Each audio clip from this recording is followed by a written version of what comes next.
Lucas escreveu o seu evangelho, comparado com Apocalipse, de uma maneira completamente mundana. Como é que Apocalipse foi dado para João que escreveu? Ele estava na ilha de Patmos, um dia ele tem uma visão. Os céus se abrem e o próprio Jesus Cristo aparece para ele numa visão e diz, escreve o que eu vou te dizer. E João é transportado para as regiões celestiais e lá numa visão, num êxtase, ele vê o fim do mundo. Ele vê coisas extraordinárias acontecendo. Uma ação sobrenatural de Deus. Mas Lucas não teve visão nenhuma. Jesus não apareceu a Lucas para dizer para ele o que é que ele fez. Ele ralou, ele pegou a caneta, pegou o bornal, botou embaixo do braço e saiu procurando. Onde é que mora Pedro?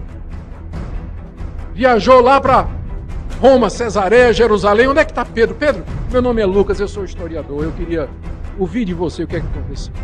Depois, onde é que mora João? Mora lá em Éfeso. Ih, Éfeso, 3 dias de viagem de navio, lá vou eu. Não teve visão, não teve revelação, não apareceu um anjo.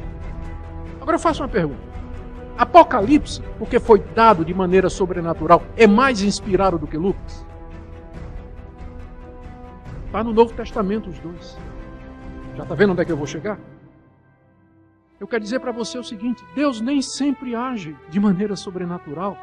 Inclusive na própria maneira como Ele escolheu para compor o seu livro. Tem hora que Deus usa meios naturais, como Lucas, que teve que fazer uma detalhada investigação, teve que ler manuscrito após manuscrito e dizer isso aqui não presta, isso aqui está bom. Mas João estava na ilha, de repente os céus se abrem, a glória celestial invade aquele lugar. Pimba, livro de Apocalipse. Mas Lucas não.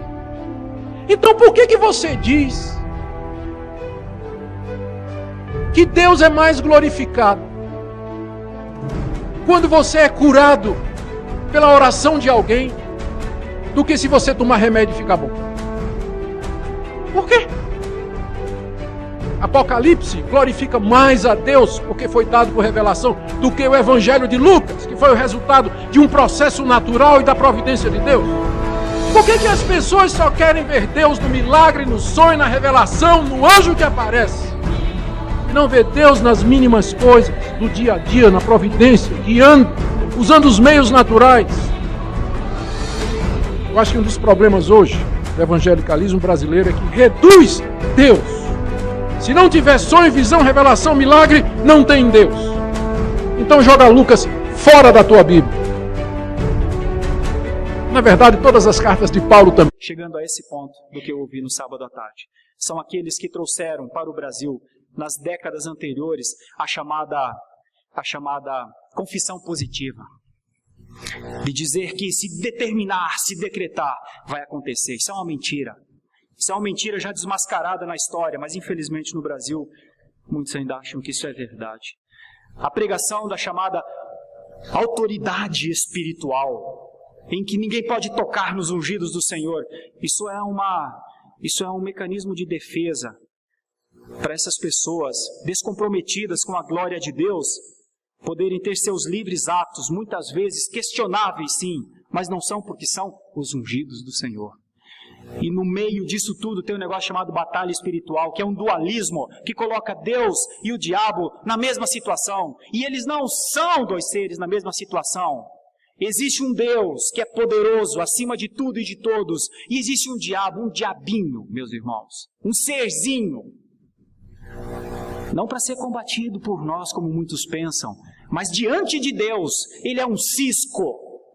Só que, infelizmente, o erro do pentecostalismo, e eu não estou falando do neopentecostalismo, estou falando do pentecostalismo. O erro do pentecostalismo, que é anterior ao neopentecostalismo, identificou essa chamada autoridade espiritual, dando autoridade a muitos que não têm autoridade nem dentro das suas casas.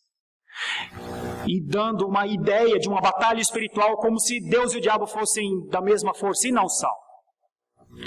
E por fim, se essa autoridade espiritual tem força para combater Satanás com as suas artimanhas e muitas vezes mantras ligadas e muito parecidas com hipnotismos em série que a gente vê na internet em todo lugar, obviamente, estes também foram aqueles da confissão positiva. Esses Essas três heresias terríveis dominaram o pentecostalismo no Brasil e entraram para o neopentecostalismo. E agora a gente ouve isso.